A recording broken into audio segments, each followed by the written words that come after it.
వరద బాధితుల సహాయార్థం కళ్యాణదుర్గం నియోజకవర్గం ఎమ్మెల్యే సురేంద్రబాబు సూచనల మేరకు కుందిర్పి మండల కేంద్రంలోని టీడీపీ నాయకులందరూ కలిసి బియ్యం పోగు చేసుకొని విజయవాడ వరద బాధితుల కోసం పంపించడం జరిగింది.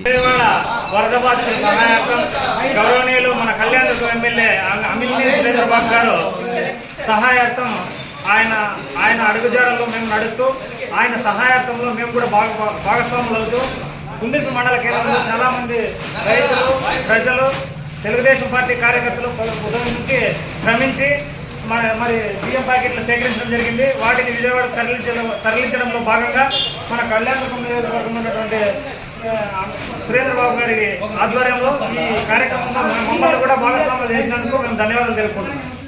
ఈరోజు మన కళ్యాణదుర్గం ఎమ్మెల్యే అమిలినేని సురేంద్రబాబు పిలుపు మేరకు విజయవాడ వరద బాధితుల సహాయార్థం కుందిర్పి ప్రజలు అడిగిన వెంటనే అన్యూహంగా వాళ్ళంతా స్వచ్ఛందంగా వచ్చి ఈ బియ్యం ప్యాకెట్లు కానీ డబ్బులు కానీ విరాళాలు ఇచ్చేయడం జరిగింది.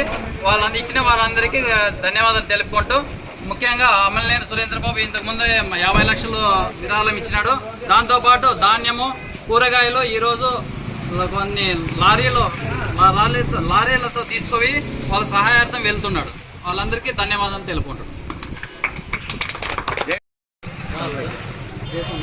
కళ్యాణదుర్గం నియోజకవర్గం కుందిర్పి మండల కేంద్రంలో మన ఎమ్మెల్యే అమిలినేని సురేంద్రబాబు గారి పిలుపు మేరకు విజయవాడకు వరద బాధితులకు కుందిర్పి మండలంలో స్వచ్ఛందంగా వాళ్ళే ముందుకొచ్చి బియ్యం ప్యాకెట్ ప్రొవైడ్ చేయడం అయింది. బియ్యం ప్యాకెట్ అయితే ఏమి, డబ్బులు అయితే ఏమి, వాళ్ళకి ఏదైతే స్తోమత ఉందో దాని మేరకు అందరూ సహాయం చేయడం జరిగింది. సో సహాయం చేసిన వాళ్ళందరికీ హృదయపూర్వక ధన్యవాదాలు.